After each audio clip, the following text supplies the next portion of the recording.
Recording in progress.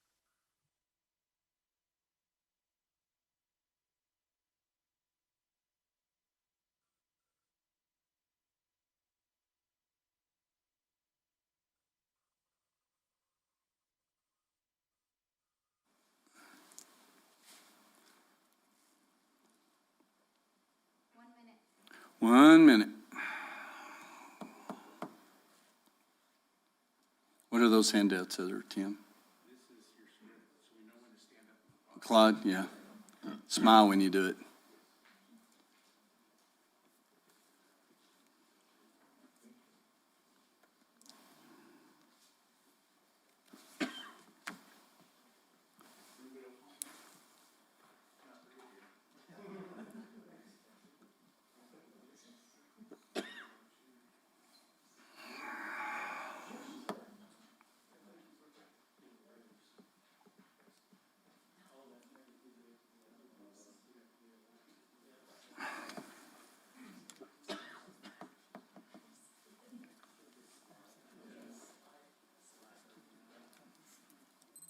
Okay.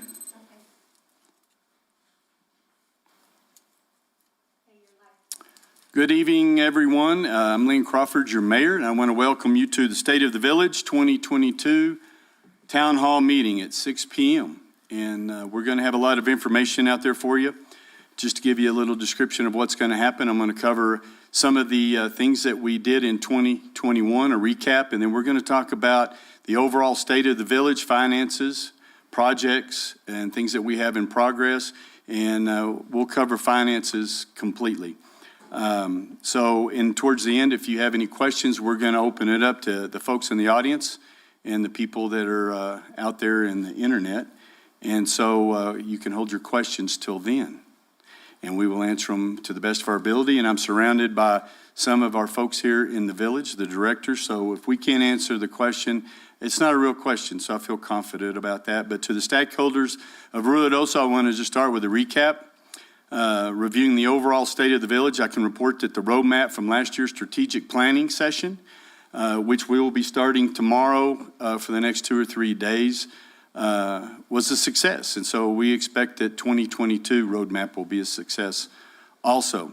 But the results of that are providing lasting impacts where either in the community, the overall state of resilience, strength, and optimism in the community is very evident. We've improved our infrastructure in many different parts. We've increased our capacity within the ranks in the personnel in the village. Our public meetings have continued in a hybrid model where we still have public meetings, but also we're still doing it through YouTube, Zoom meetings, and other mediums that are out there. So we appreciate and we need to hear from the public. And so we encourage you to continue to listen, to join in. And today and tonight especially, we're real proud of what we've been able to do, and we've only been able to do it with the help of our wonderful staff and the public and the volunteers that we have in so many different programs. In 2021, we prioritized establishing regional partnerships, and by that I mean like with the county. And just in that endeavor, we were able to secure over $5 million in funds that will go into the resurfacing of Gavilan Canyon, Warrior Drive, and Hall Road. And so that's a big, important thing that we've been working on, some sort of satisfaction for years, and it looks like it's going to be starting in spring of 2022. Also, we've made adjustments with working with our neighbors in the Downs. We have a great relationship with those folks and working with our consolidated dispatch, the public safety answering program that dispatches for emergency services throughout the village and the city. And so we felt very confident in that. We've also worked out even more regionally into the entire county in our early pandemic response, where we were able to set up free testing, because that was one of the things that we heard from so many of our citizens, not just in the village, but throughout the county, is wanting to be able to get testing. I'm sorry? Not yet. When I do that, we'll start the slideshow. So we're still working on our presentation, as you can see, and I'm not a professional, and I don't even pretend to be one. But we're going to continue to develop our regional outreach, work together. We know that we can work together and achieve far many things than we can by ourselves. And this is something that hasn't happened in quite a few years in this valley, where we have a great relationship with the mayor and council of the city of Ruidoso Downs, the county, the manager, and other communities. And this all came about, this is one of the silver linings in the COVID cloud, where we were able to reach out and talk about our responses to the pandemic. Whether you agree with what's happening or going on federally from our doctors, we stayed in touch with our local health professionals to get the direction from them that we felt was best served our community, and we made sure that we got that out. So we'll move on to the pandemic response. Slide, please, Yvonne.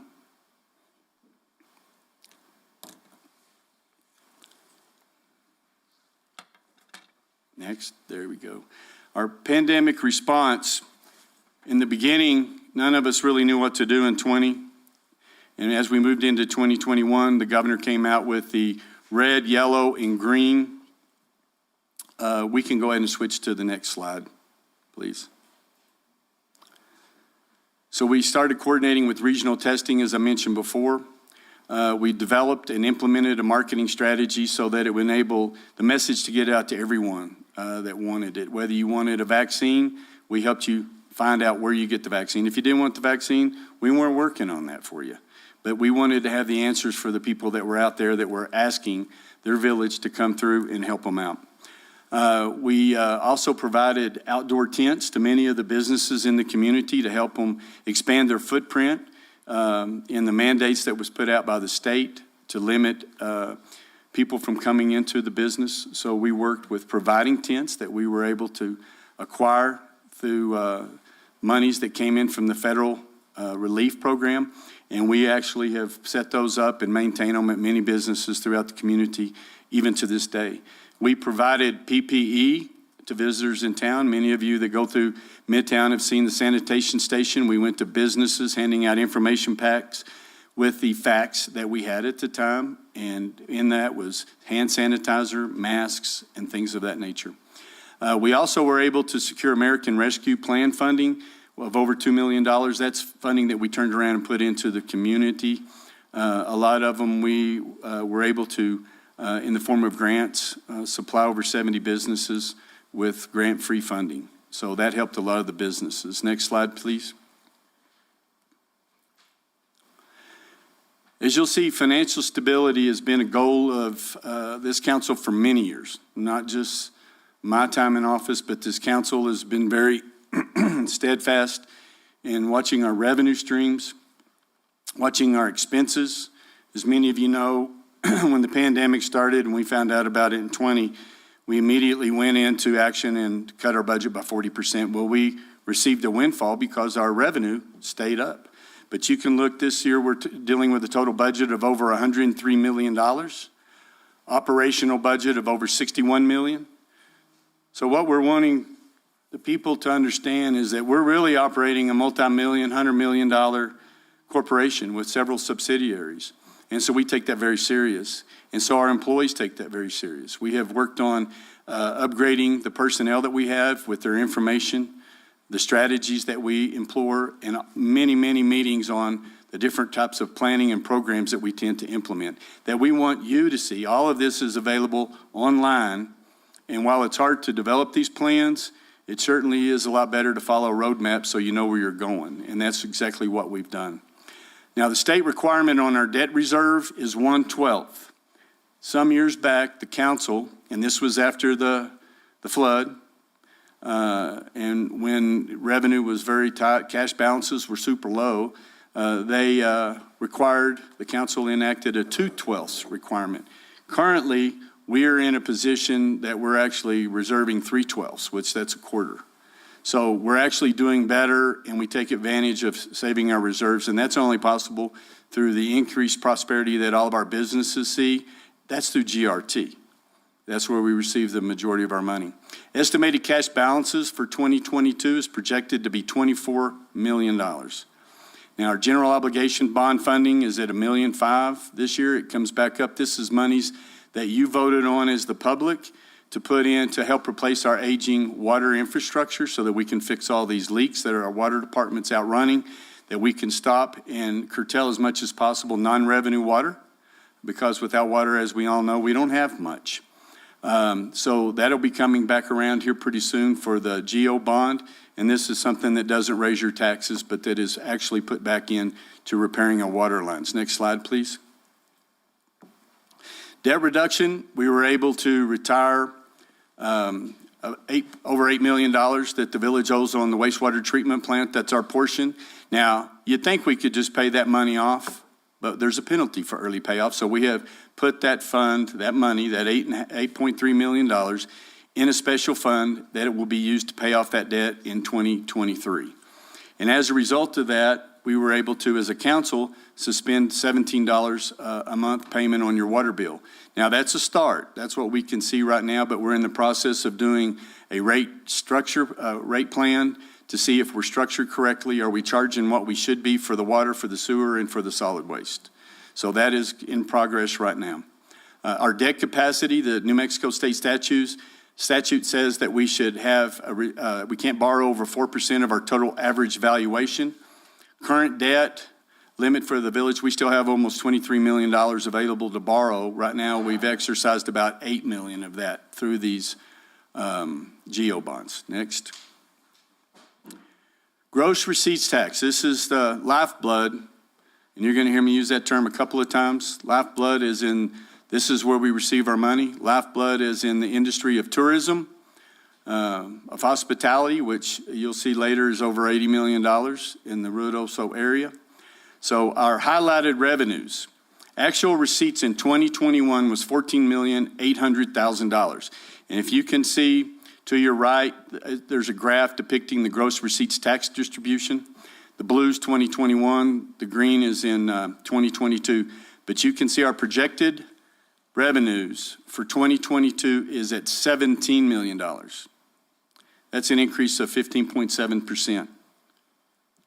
Now, I'm going to tell you right now that's a conservative estimate. We like to be conservative, but we feel very comfortable with that number. Now, why is that happening?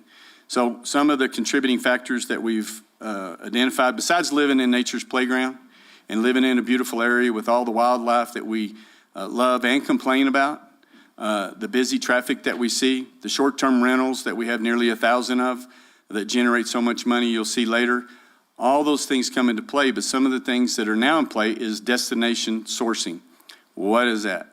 Destination sourcing for all you Amazon queens and you folks that love to order stuff on the internet. Now the gross receipts tax will be paid back to the zip code, the community where you order it from. Okay? So that is something that we expect some good things out of. Also, the governor has put up a proposal.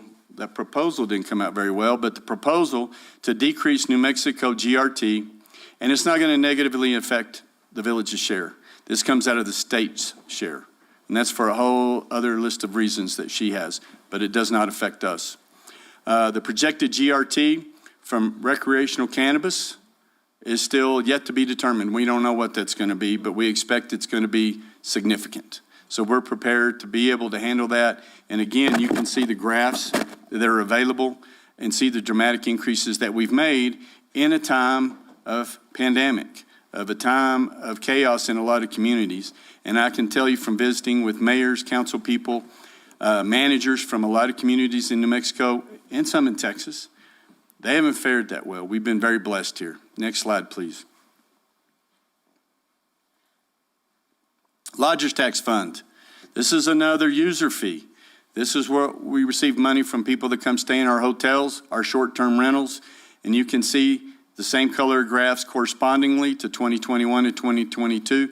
We've had dramatic increases. The receipts in the fiscal year 2021 was $2.2 million. Projected receipts for this fiscal year, $2.6 million. That's an 18% increase. So a lot of these things are all playing into the fact that the village looks like is going to have a great year. We've already started out well. We're ahead of our projections. And the village has seen this growth, like I said before, where other communities have not. Next slide, please. Audits. This goes on to our financial sustainability. This is something that you entrust as mayor and council to be fiduciaries of the public trust in money, property, things like that. Our fiscal year 2020 audit results were released early in 2021, and the result was no findings of material weakness.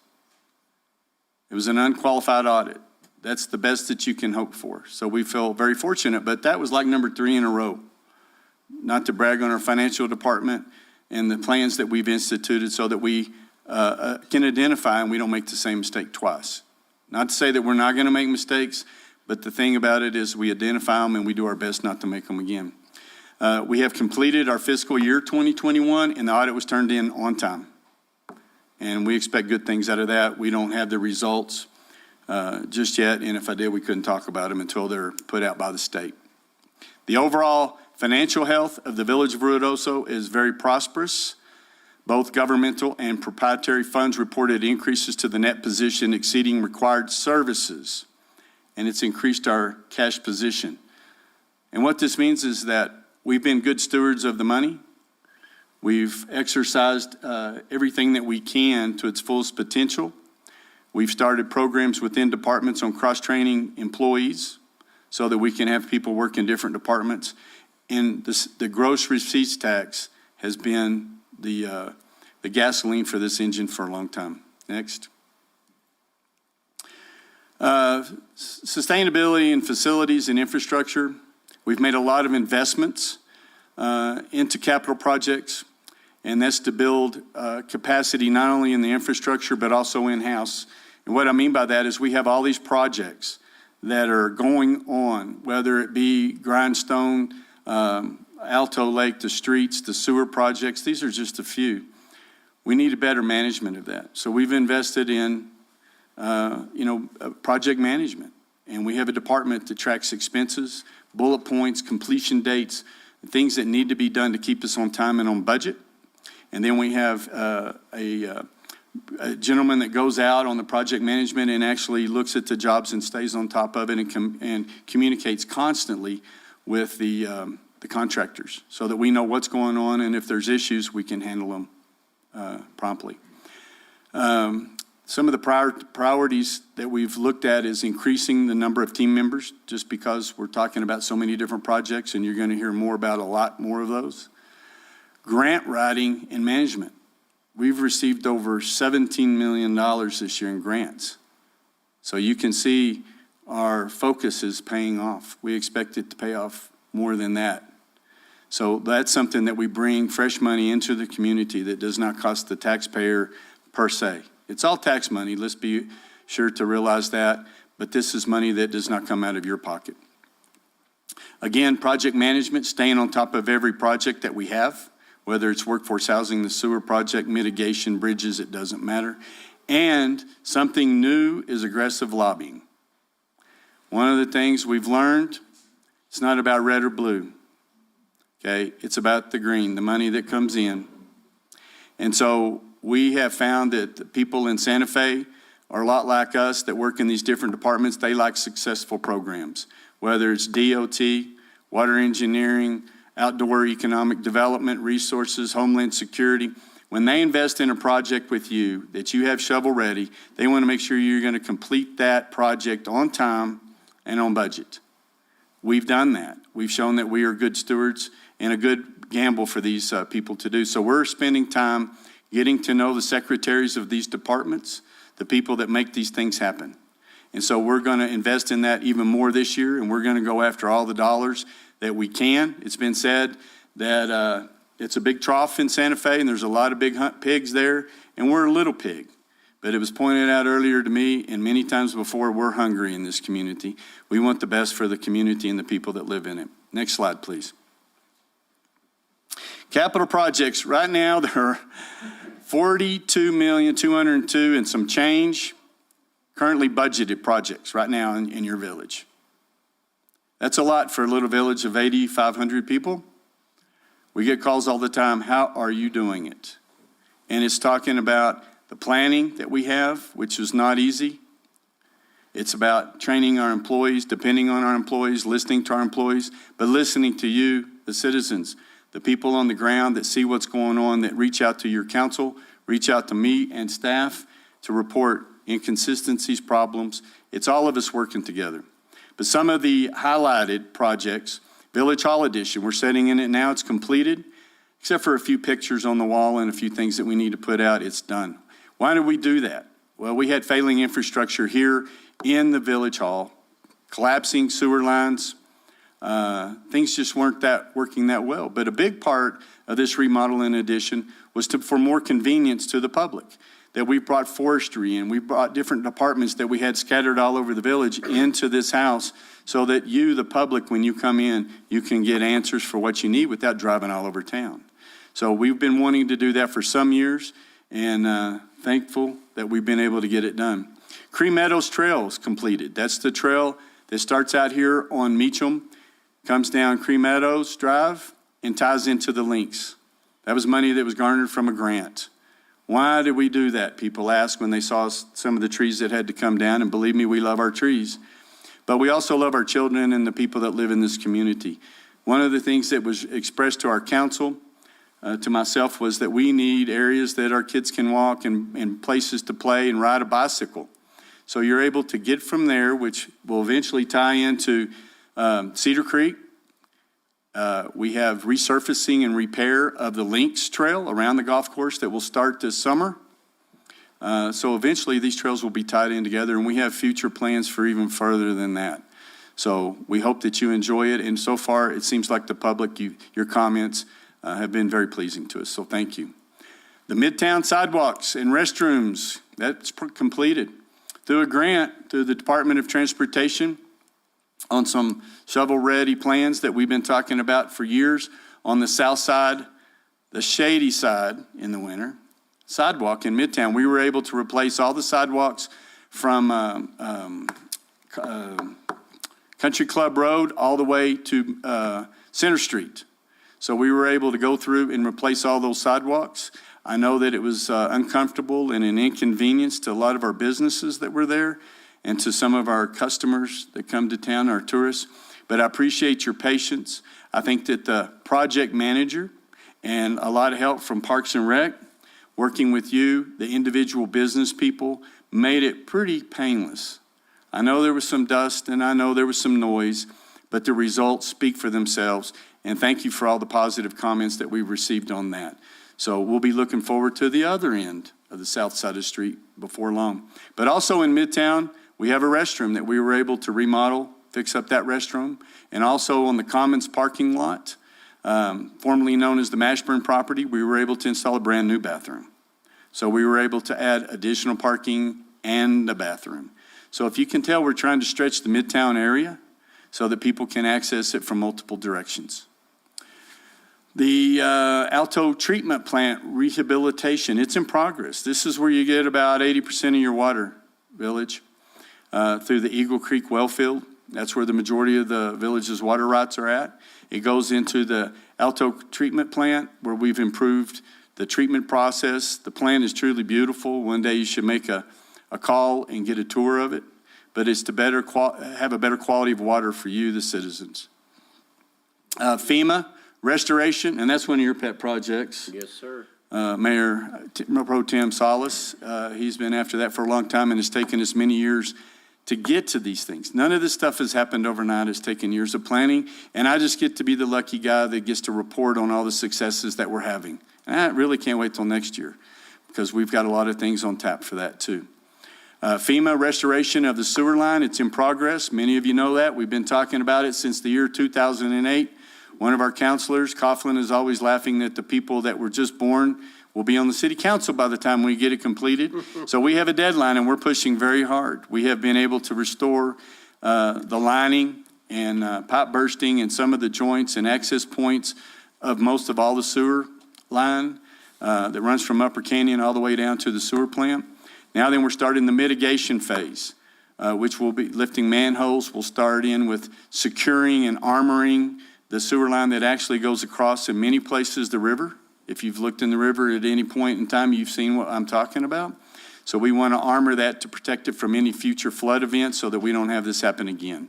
Or if there's any damage, it's slide. All of this is going to be made with natural looking river rock.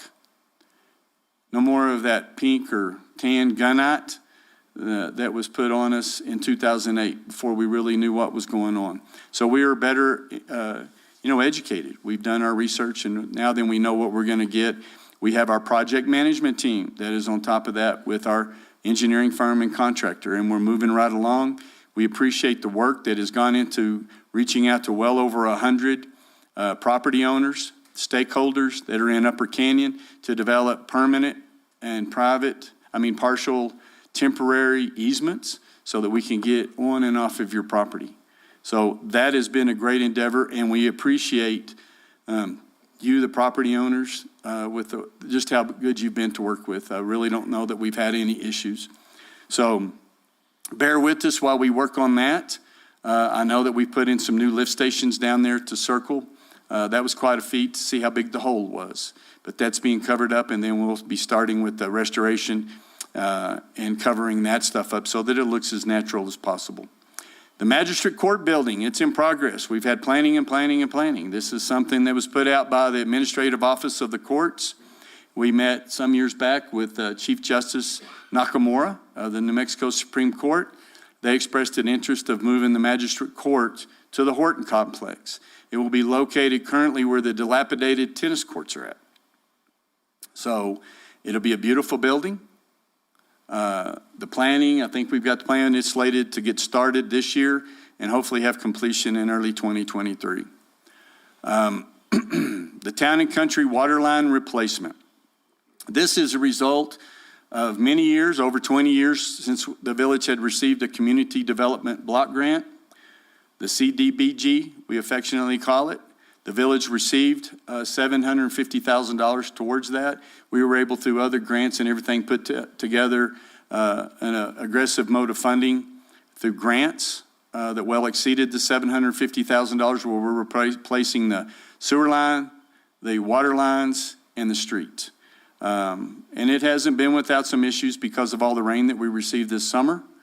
We've stayed steadfast in it. We appreciate the folks on Mary Drive and Chavez Street for their patience. I know it hasn't been easy, but thank you. We're looking forward to getting that one completed. The Horton Complex remodel, as most of you know, we were gifted the Horton Complex building by the school system. We will be moving the municipal court in there, the one that's currently over at Wingfield Park, the dilapidated building that's been everything from a school to a police department. It has a lot of building issues, so we'll be moving that. Judge Potter will be moving and holding court at the Horton Complex soon. The work has just started over there, and also it will be the location for the Consolidated Dispatch, the PSAP program, the Public Safety Answering Point that will dispatch for emergency services for both the Ruidoso area and the city of Ruidoso Downs. So we're looking forward to that happening, but all that is in process. We have the Brown and Fault well improvements. These are some of our major wells in the Eagle Creek area that we were able to work those wells over, deepen, and put in new equipment to better produce our water rights out of there and guarantee the water that we need for this community. Because as I said before, the Alto Crest produces about 80% of the water for the community. And as we move over to talk later about Grindstone, it produces about 20%. And so we're able to move that water around, but that's how important that Eagle Creek water well field is, and that's where the majority of our rights lie. We're in the process of putting out, well, actually we did request for quotes and planning on the bridges, 6 of them in Upper Canyon that we've been working on since 2008, that we've actually got some plans, and we hope that goes out to bid. We've actually, I think, is that right, got a qualified bidder? In April. So we're looking to replace the box culvert bridges with clear span bridges. So the next time we have, and we will have a next time, our water seems to come all at once rather than spread out like it used to be. Climate is changing for sure. So these are things that will better facilitate debris moving on down through the river. Also, we have embarked, and it's in progress. In fact, I think it's just starting, replacing the street lights in Midtown with a more attractive walking style light. And also on those light poles will be speakers that we'll be able to play shopping music, whatever that is. If we need, having emergencies and we need an announcement or whatever, we can reach out to the public that's in the shopping district. So it serves multiple uses. Thank you, lodger's tax. So that is getting ready to start pretty soon. The Center Street realignment is in progress. We're super excited about this. This is a street and a sidewalk that ties into the parking places up behind Cafe Rio and all the way up into the other parking lot that's across from the now municipal court. That's pretty treacherous. And so we're now in the funding stage of being able to rework all of that, put in more accessible sidewalks, safer sidewalks, so that we can get people to and from our attractions that we're having in Wingfield Park, because that is truly turning out to be one of the jewels that is Ruidoso. Resurfacing Paradise and Canyon Road, Gavilan Road, and Warrior Drive. It's in progress. I mentioned about the $5 million that we were able to work in tandem with the county to get the money for that. Also, while we're doing that whole road, we will be talking about lateral water lines and sewer lines to get more people, fresh water lines, and also more people on sewer. So that is all in progress. And as you can see to the right, we have 54 active projects in planning, design, and construction phases, with one-time funding expenditures of cash that we put in reserve grants and or bonds through like GEO bonds. So as you can see, for a little village and an administrative office that we have in our employees, they're doing a great job. And I think that people are starting to see the work that's been worked on for some time that's coming to fruition. You haven't seen anything yet. Next slide. Capital projects continued, if as that weren't enough. We did our capital outlay request on our ICIP plan, which is our infrastructure capital improvement plans that we're required to turn into the state. So if we want any of our tax money back and other people's tax money, if we want any of that, we have to have a plan. So we have a wonderful plan. And with that plan, then you have to propose capital projects that go with that plan. Generally, our number one is always water. Number two is always something financial. Number three is always water or sewer. And so we have those things pretty well in hand and have things budgeted. And as you can see, they're still up there. But what we've moved to the forefront after talking to many businesses and people in the community, people that want to come to the community and work, lack of housing. Where are we going to live? We can't live here. We can't afford to work here. So we've asked for $5 million for workforce housing. As many of you know, and if you don't, you should know. We've been talking about it for some time.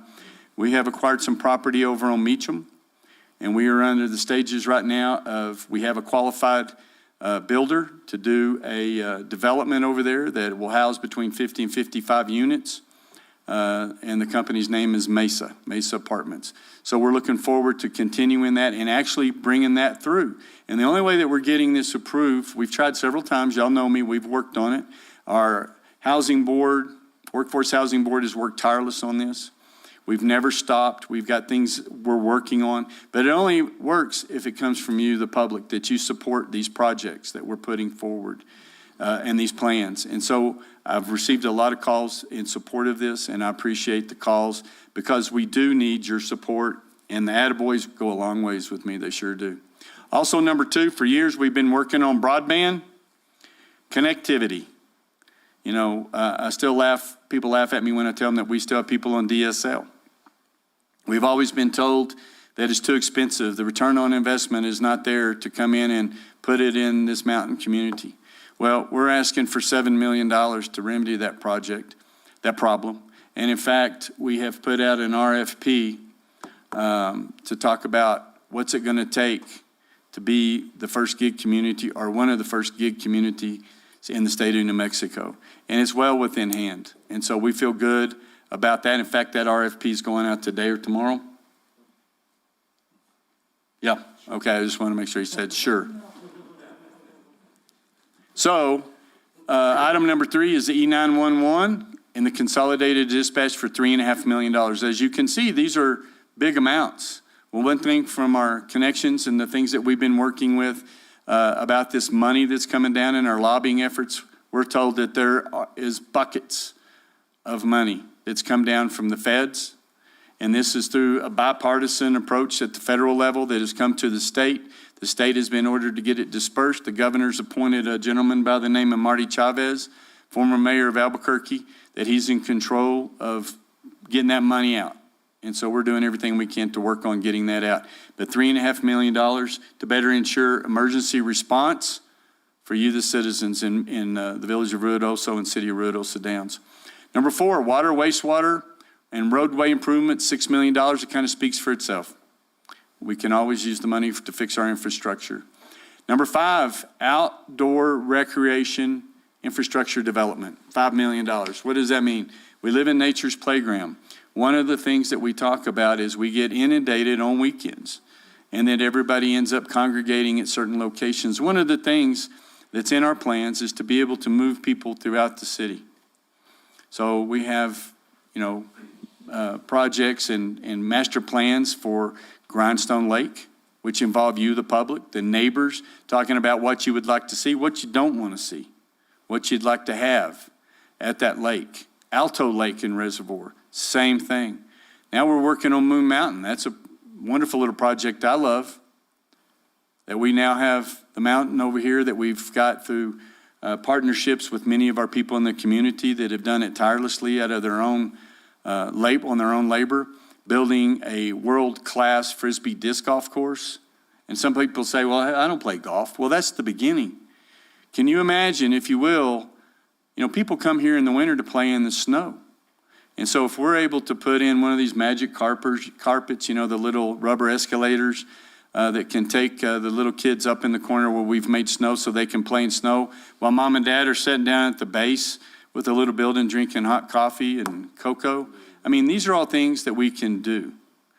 What about putting a lift up there like they used to have? Some of you long-timers that have been here remember the lift that took you up on Moon Mountain so you could get the spectacular view of the village and the mountains. That's doable, and that's in a plan. Also, we've got the White Mountain Master Plan. So many of you, after we sent out the surveys and had the community meetings about the future of the Links Golf Course, it was clear, evident, that you wanted to keep the Links Golf Course. It was also very clear that we wanted more green space for our kids to play soccer. Not just more places for the elk and the horses to poop, but for the kids to play. And so what do we do with that? The dog park is an important facility for so many in this community. The Links walking trail, pickleball, our tennis courts, more baseball fields. All this is possible in planning, and we expect you, the village, the people of the village, to come in and comment. We need your input. We need your insight. And so we ask that you participate, and many of you have. But those are all things that we're working on. The outdoor recreation, that $5 million will go some of the way to getting those things done. Won't go all the way, but it could go some way. Sewer infrastructure and construction improvements, goes without saying, $12 million. That has a lot to do with FEMA gap funding, because if you've bought anything in the last 6 months or a year, you know what inflation's doing to you. If you've ordered a new appliance, you know what that's like. It ain't coming anytime soon, probably. Same with infrastructure. And so those are things that we're looking about, that if we do get the material, it's gone up. We have contracts on some of this stuff, but we have other things that we have a gap in funding. So this $12 million will go a long way to finish the gap funding that we have on the sewer. And again, the bridge replacement that I've been harping on, since we've been talking about it since 2008, an additional $2 million for gap funding. Next. Sustainable water is always the first and foremost in our plans. As you can see, that's a slide for the upgraded Alto Crest plant. And I'm telling you what, folks, it's beautiful. You could eat off the floor. It wasn't always that way. So now then it has many things that have been put in so that we have better quality of water. The ongoing improvements include Upper Canyon Bypass. That is the bypass where we're able to take our surface water rights when the river's running off the Ruidoso, that then goes to Lake Grindstone. that, as I said before, is 20 or so % of the water that we use to drink and also recreate. And so these are things that we're working on with our water resource specialist and the other people that we have within the village staff. Increase production capacity. We've had 2 new wells that are online. We have 2 additional wells that are in engineering, and this is all in the Eagle Creek well field where our water rights are at. The Alto Crest Water Treatment Plant project, you can see the picture of it. Updated equipment, improving the water treatment process, increasing capacity. And we had a report from our water resource management earlier in the last month. Even with the drought, our water storage containers are full. We're still being good stewards of the water that we have. And that's what all of this piles into, is how do we protect that resource? And then, of course, the water line replacement of aging infrastructure is an ongoing battle that we'll be fighting probably for the rest of it until we're able to eventually get a hold of it. That's one of the things that the GEO bond is for. Next. Okay, as I said earlier, recreation, tourism is the lifeblood of our local economy, $80 million worth. It's hard to believe. But when you sit down and talk to people and you see the GRT results that we're getting, it's easy to add it up. Recreation, some of the accomplishment was the Ruidoso Adventure Tours. I hope that some of you got to participate in that. This is, again, thank you to our lodgers and Lodgers Tax Committee. They were able to fund the purchase of a brand new Jeep, a brand new Razor side-by-side, a Harley Davidson, a mountain bike, a lift kit for your Jeep or four-wheel drive, and then also tickets to a professional game in Arizona, football, baseball, or basketball. Those things were put on not just a Ruidoso tour, but a county-wide tour. This is where we're trying to work regionally. And by all accounts and the contacts and the hits and the people that showed up, it was a big success. And we had 3 of the top 5 prizes won by locals. So that was another bonus. So we hope that you all participate in it next year. But again, that was, user fees. That was lodgers tax money that was used for that. And it worked out very well. Creative ways to market Ruidoso. The Christmas drone show, I hope that you got to go out and see that. It was beautiful. The first time I'd ever seen anything like that was in Seoul, Korea, when they had it going over the Olympics. We had that show right here in town. It was pretty cold that night. But again, thanks to the Parks and Rec Department that was able to take advantage of these openings that had, and then we have the money to take advantage of it through lodgers tax. The Wingfield Market and Music Series. Wingfield Park is becoming a little cluster of businesses, that people are able to come out and sell their wares, art, different things. And I'm looking forward to RMA having their Ruidoso Festival there again. And so that has been a big part of recreation. The ice skating rink, if you didn't get to go, you still got some time to go.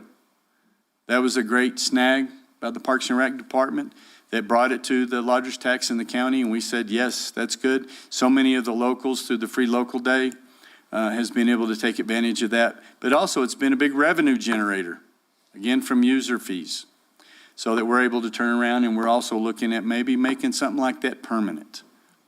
So also we've had the first annual Indigenous Day that was put on by Parks and Rec. I think it was a big success, and I think it's going to be built on. But this is keeping our door open, our minds alert to what people want in this community. And so this is another example of that. Now, some of the 2022 priorities, Moon Mountain, I can't talk about it enough. I want to get Moon Mountain so that we can spread all of our visitors out, make it a much more enjoyable experience for the people when you're here. But they're not always here. It's just for you, too. And if we can do this with grant monies, all the better. Grindstone Lake, we talked about it. We've got some improvements out there we want to do. Additionally, adding some docks and a boat ramp. So you can put your little electric motor ramp boat out there, and also access for people that are mobilely challenged.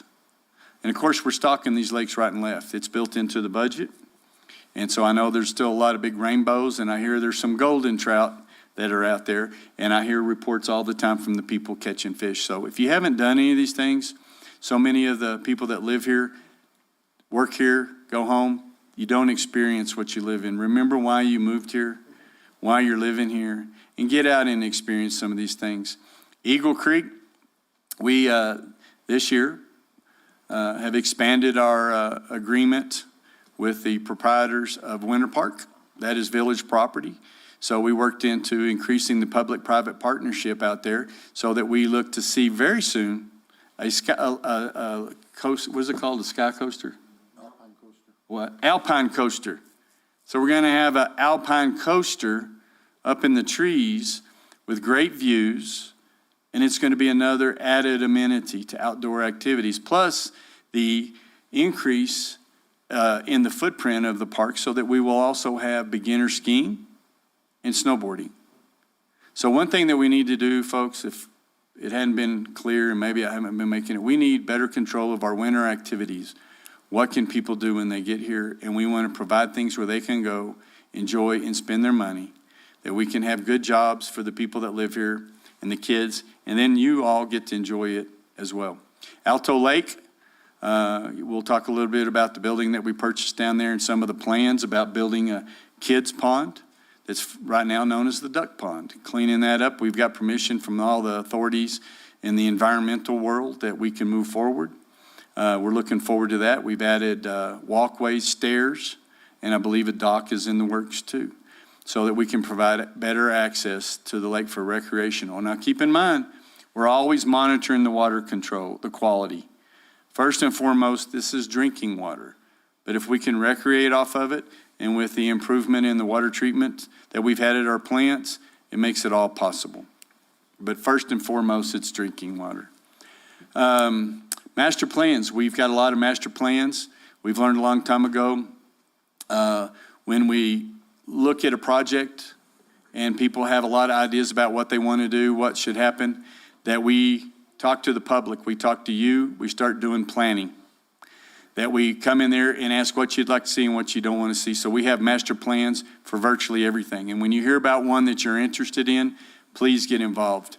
Diversifying the amenities, I talked about that kind of in the course of this, is adding other things around the community that we can get people to do, whether it's hiking trail, biking trails, fishing, swimming, additional resources over at Moon Mountain or here at the White Mountain Recreational Area.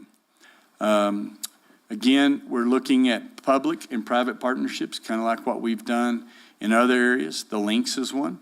It's nothing new. We're doing the same thing with the Winter Park. That's a public-private partnership. We also reach back, and when we were having the vendors at the lakes selling food and tackle and renting out canoes and boats and things like that, that's another public-private partnership. So we're always looking for opportunities with the public.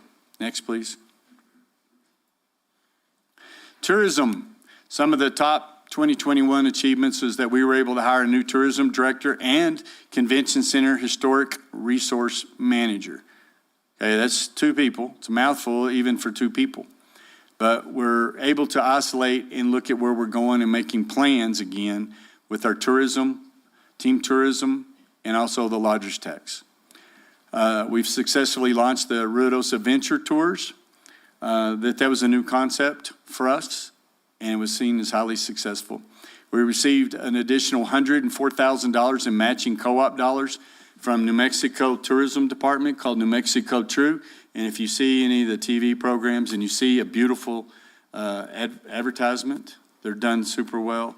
That is part of that co-op program, and we've been told that it's going to increase. As you'll see on the right side, some of the priorities is to use the tourism marketing strategy to grow the lodgers tax revenue by another 15% year over year. After just the increase that we just had, is that even possible? Yes, it's very possible, and we expect it to happen. Also, goal number 2 is to grow participation in the Ruidoso Adventure Tours by 30% over the 2021 participation. And I think that's going to be easily doable because the excitement that was generated around it was really unbelievable. And so we expect you to also be involved in it. And also, we've been told that there's going to be a large increase in the co-op program for the New Mexico True program, the tourism. So we're going to take full advantage of that. And hopefully we receive well over $200,000 this year. Next. Okay, this is something that we've worked on for some time. the mood in the country in some of the places is, against the police department, defund the police, all that. We don't do that here. Our public, our citizens love our police department and tell us so many times in so many ways. We have new police officers that come to our community, and they are in awe.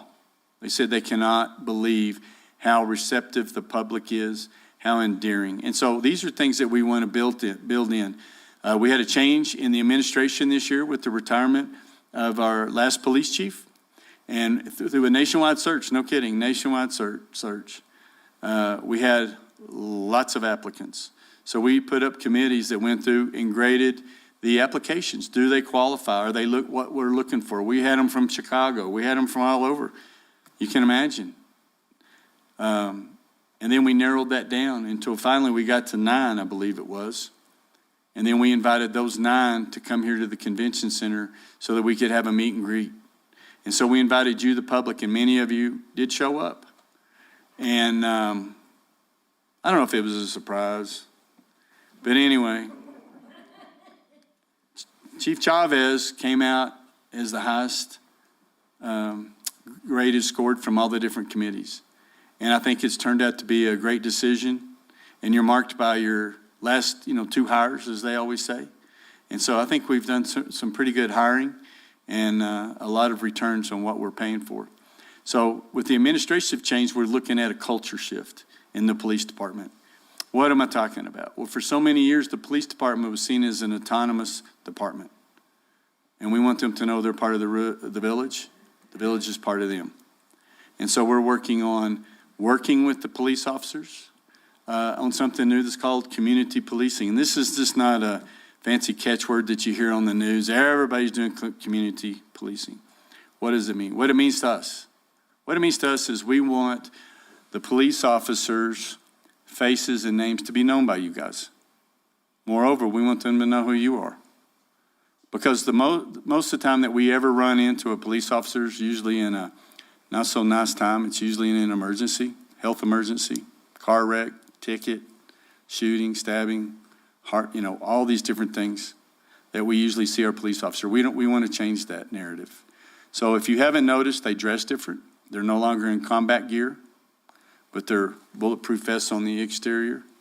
They're dressed in their nice blues with the vest underneath. And of course, they always have the cameras on. We've had those for several years, but we're always upgrading them. So we want the police officer to know you. So we're implementing a plan the chief has with a Citizens Academy. We've already had one. You can sign up and you can see what the police officers have to go through. And then they're able to glean information from you. Because when you're doing your job all the time, you really don't know sometimes how you're perceived. So we want that to change. So I don't know what else we can say about community policing, except for you'll probably see them in a store near you coming downtown, not just with the Cops for Tots that they did, where they were able to collect money and go out and buy presents for kids this last Christmas, but to be involved every day in the community. We're coming back with bicycle cops in Midtown. And so the attitude of the police department is changing. And we hope that they are appreciative. I know I am of what's going on. Equipment upgrades. We're always upgrading equipment. Computers, automobiles, equipment, all of that stuff. So that's continued and that's always built into our budgets. Pay structure. Even with all the wonderful things that we have around here, our pay structure is not what some of the big communities are. So we're developing a marketing program. So how do we get people that want to live in nature's playground, that want to ride bicycles, go hiking, breathe fresh, clean air? How do we get those people to come to Ruidoso? Well, we looked at our pay structure, and how do we attract new hires, and how do we retain those? And so that seems to be somewhat successful. And I'm glad that we've implemented that. Also, we're working on facility improvements. I don't know if y'all know that. It looks like an old bank that we're in. It's because it was. Still got the safe in there. It's not real public friendly.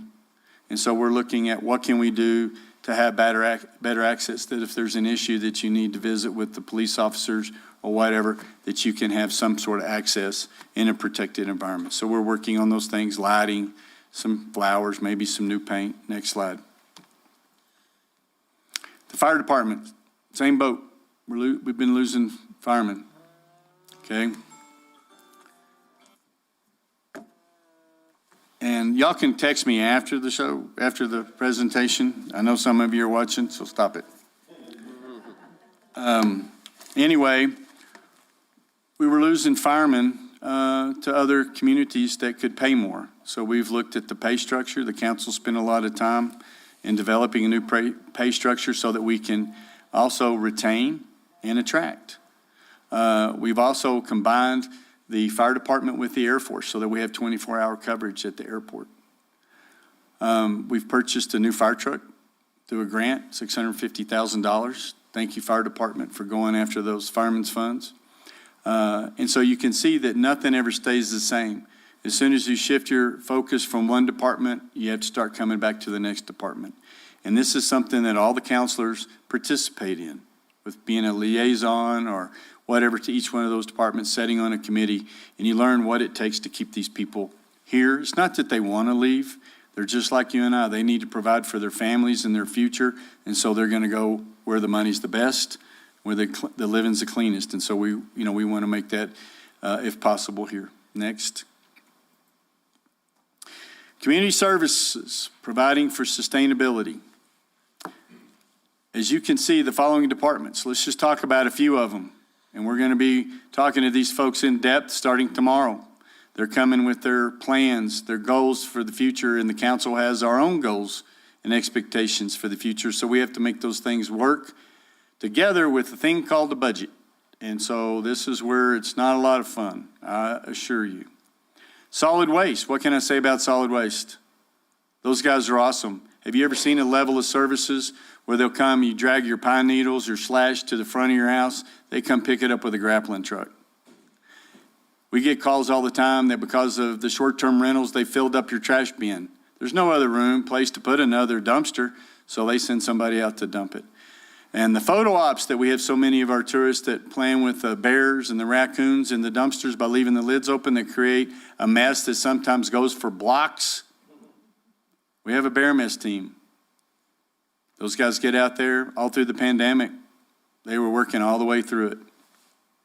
So those guys, the level of services that the solid waste provides is second to no community, I assure you. We get comments all the time from people from Colorado and Arizona that said, my gosh, we have to bag them up in plastic bags and haul them to the dump. So that's figured in your solid waste bill. That's part of your water bill. Forestry. What can I say about forestry? So many people hate to see them coming because they're teaching you about defensible space. We all remember the Little Bear Fire. Okay? So this is what they do. They go throughout the community, and usually it's in a 10-year cycle, to talk to you about your property, about it getting in compliance so that you're protected and your neighbors are protected to the best of our ability. We all remember the Little Bear Fire, and when we were worried that it was going to sweep down through Upper Canyon, by the grace of God, the wind was turned and stopped, and we didn't have it. But that woke us up, and so we implemented this plan, but we're one of the few communities in the state of New Mexico that has our own forestry department. So it's here to benefit you. It also helps you with your insurance premiums. I don't know if you've heard of an ISO rating, but when you have defensible space, you have firemen, you have water supply and a fire hydrant. If we don't have water hydrant close to your house, then we have tanks that are set up on the hill that we're able to pull water from. It's buying new fire trucks and equipment and training. That's what keeps that insurance rate lower. And if you don't believe me, talk to your neighbors just right across the street in the county. Their insurance premiums are different. Community center. We can't talk enough about the community center and everything that those guys do over there. They are an integral part of the fabric of this community. They provide so many services with the RSVP program, the Retired Senior Volunteer Program, that fill in all the gaps throughout the community. And it doesn't matter if I mention one, I'll forget the rest. But there's so many volunteer programs that have to do with food, have to do with providing services of different kinds, that these people volunteer their time unselfishly. Hallmark of this community. They work out of the community center. But it also provides a place for people to have breakfast. Cheap. A lunch. Get involved. You can meet new friends. If you're ever getting into the point where you're tired of looking at your TV and your walls, this is a place to go. You don't even, it's not like a bar or a hair salon or whatever. This is some place that you can go and have fun playing cards, exercise equipment, just talking to your people. They have books too, but there's so many other things that they have there. That's for you, the community. It's fully open and functional. They've done so good at going out after grants that we've been able to put a new roof, putting new amenities on the inside of it, like new ceiling tiles and things of that nature. They do a great job.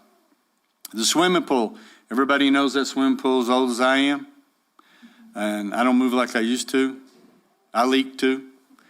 So what I'm telling you is that we just did an assessment on the swimming pool. We got a lot of work to do on it, but we can't do it right now and have it open for this summer. So the council chose, at the suggestion of the professionals that came in and evaluated it, that we're going to have to put a new gel coat on that beautiful slide. That's one of the largest slides in the state of New Mexico. We hear about it all the time. So how enjoyable our swimming pool is. But there's so many other features, from aged pipes that when they turn it on and circulate it, that puts rust into the pool. So those are things that we're really seriously going to consider, and that's going to be in a master plan. So we expect you to get involved. You go to the swimming pool, you have kids, you have grandchildren, you want to go work on your tan where you hear splashing. That's the group, that's the committee you need to get on, because it's all going to come with planning. The library went through some difficult times, being closed down a lot, operating on short staff, being able to provide books, curbside service, internet, passwords, so you could operate it from outside the building in your car or whatever. Those folks are fully open and functioning. They provide a wonderful service, especially to our young children, and not just school children, but also homeschool children. And the service that they provide to adult literacy is phenomenal. How it's changed so many people's lives in this community. And there's several of you on there I know that are watching now, that it has helped change your life, that you can now read better and function better in society. So I appreciate the library. The Ruidoso, we'll just go in order. RMA is a partner with the village. It's help funded by the village. It's the Ruidoso Midtown Association that works with Midtown businesses to develop Midtown programs, that works on projects, as I mentioned before, like Ruidoso and others in the Wingfield Park area, to raise money, the mural program, other things that they work in tandem with the village and Parks and Rec. That's become an important aspect, and we appreciate the businesses, the board members that are on that. Streets Department. I don't know if y'all noticed, we haven't got a lot of snow, but when we did you notice how the streets were removed, the snow was removed, cut-throughs? Those guys got out at 2:30 in the morning the last snow, worked all day. Streets removal in conjunction with some of the Parks and Rec guys, where they've cross-trained and offered their services, cleaning off the sidewalks in Midtown with snow blowers and blades. So I know our businesses appreciate that your customers are able to get in to your business a lot more safely. So the Streets Department, he had an aggressive mapping program where they paved Carrizo Canyon. I don't know if you've seen it, but it looks great. Also potholes, we had to adopt a pothole. Those guys were always on that, moving them from here to there. But also in his map program for 2022 is going to be the grindstone from Carrizo Canyon all the way around to Suttereth. So that'll be an aggressive program that's long overdue. And so anyway, we appreciate the Streets Department for all the services that they provide. The radio station, this was one of my favorites, that it was gifted to us by a local foundation. And we have been able to take that radio station and we've put it in the footprint that is over by the Wingfield House. And we'll talk more about that in a minute, but we have the radio station. It is truly a community radio where we have it set up so that if there's something in the community that you need to know about, you see smoke, you hear sirens, if it's of any significance, we will cut in and have it on there so you know where to go. That's 1490 AM radio station, The Mountain, to get your updates on what's going on in the community. We constantly are updating the agendas, the calendars. Also, we have a wonderful show, and I heard it's going to be an award-winning show called Monday with the Mayor. Every Monday morning from 8 to 10 o'clock. so that we talk about things just like this, projects, we answer your phone calls, your texts, your concerns. If something's going on, we do our best to answer it. But it is truly a community radio, and we want your input. We're looking for other shows. We have several other shows about music. We have other ones with the chamber chat and so on. So we're looking for ideas with that. The Community Development Department is strategic. This is one of the things that's going with our roadmap, through our comprehensive plan, through our master plans, strategic plans, tactical plans. It's part of the roadmap to where we're going. And so the community development, we've streamlined that so that we have better service to you, the contractors. When you want to build on your house, a deck or whatever, we have a shop that you come in and you can talk to the department. We do our best to get out and, do your inspections. We see those reports all the time. Those people work very hard in that department. Also, a big portion of that is the number one cry that we're hearing from businesses today is workforce housing. We don't have any workers. We need workforce housing. So community development has taken this into their bosom and is moving it forward. We've been able to acquire several different properties. They're prime candidates for these things. They're working hand in hand with Mesa Apartments to get this one completed and answer all the questions that the public has. Community development is a big thing, and we have great people that are working in that department. Another partner in the community is the beloved Boys and Girls Club. After-school programs for the kids. Okay, they're a partner that helps make this community go around. One of the things that the director over there has realized, and y'all know that's Tim Coughlin, that in conjunction with the village, with workforce housing, community development, things that we're going to have to work on tirelessly together and with you in the community, is daycare. Some of the people that we talk to that would come to work say they can't come to work because they have no place to take their children. So I know this is a project that the counselor and director is working on, and that's something that we work on in our departments. The Chamber of Commerce has been a steadfast partner for many years. We've had a great relationship with that group for many years, and we appreciate all the hard work that they do put forth in communicating with you and the businesses. And so that's a partnership that we just want to expand on, and that's where we get a lot of our feedback from, the businesses in the community comes through that avenue. The Humane Society. I know we're all proud of the Humane Society, and as an animal lover myself, we're real proud of that. It's nearly a no-kill shelter, and so we want to work to support them in all the endeavors that they do. The village does support that with funding, but they do so much for this community. And again, without them, what would we do? We used to be in the dog catching business. It's not profitable. We weren't very good at it. And if you see around the state, a lot of communities are not good at it, but we are. Z-Trans, goes hand in hand with workforce housing, daycare for children. How do we get people to work? And one of the things that we've done through many of our surveys and some of the data that we've compiled is people don't have dependable transportation.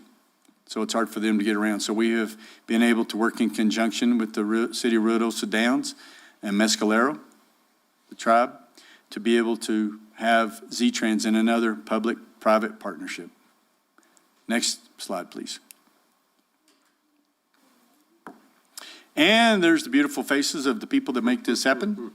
And I want to thank each and every one of them, because what you're looking up there at, folks, is people that are very selfless. I'm talking about Gary Jackson, Dr. Jackson, Tim Coughlin, John Cornelius, who's skedaddling out of town, I think in the next year. He's finally said he's had enough of paradise, and he's moving to crazy town somewhere in Oregon. Then you have Mayor Pro Tem Rafael Salas. And then you also have, I didn't get to talk about the Wingfield House. Okay, well, I'm going to talk about it here in just a minute. Susan Lutterman, long-timer here, families, part of the founding families and the fabric of this community. And then, of course, everyone knows Joe Eby over there. And these are the people that we owe a lot of appreciation to, because it's not one meeting a month. They go to many, many meetings. As I said before, they're constantly being asked to sit on another commission, another board, to find out what the public wants to talk about, the problems that are there. And I would ask you, when you call these folks up here with a problem, you're closer to it than they are. See if you have a solution that maybe you can suggest and be open to maybe talking these things out. And I know I've gone over just an hour, but I'm going to ask real quick. The Wingfield House is a great project. It's going to be a community center of sorts with a museum in it to talk about the people that came to Ruidoso, how Ruidoso started, the geology of this area, the indigenous people that started years ago, and we've got some great information on that. How the founding families made a living here, why they came here, so that we move into the days of where we're at now so that we know where we're at. So many of you in the community do not know the history of Ruidoso, and this is what this building and this project is going to do. So I know I've muffed up some of this, but as you can see, the village has been very busy earning your trust. Hopefully you've seen the results, and it's only with your help that we can make this done, make these things happen. So at this time, we'll open up the floor to any questions that anyone has. Hello. So do we have anybody out in, anybody here in the audience have any questions? No? Anybody watching on the internet? Is that a question there? I can't see it. Mayor, I do have Ryan Karsten's on, and he's asking if we had ever partnered with the radio station. If he could partner with it? The university, If we would? if we had. Yes, we have. I apologize because when I start pointing out certain people, I do miss it. We have partnered with ENMU, and they have a 30-minute special on there called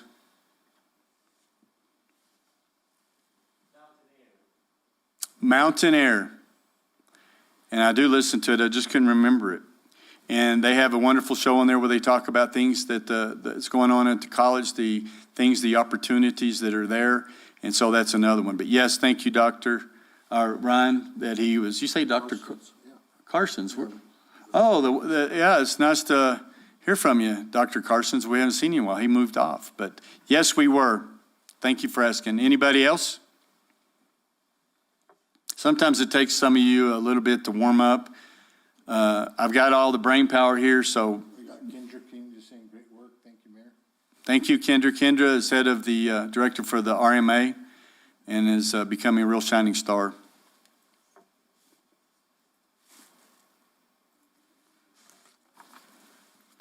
I probably need to remind because the texts were going off.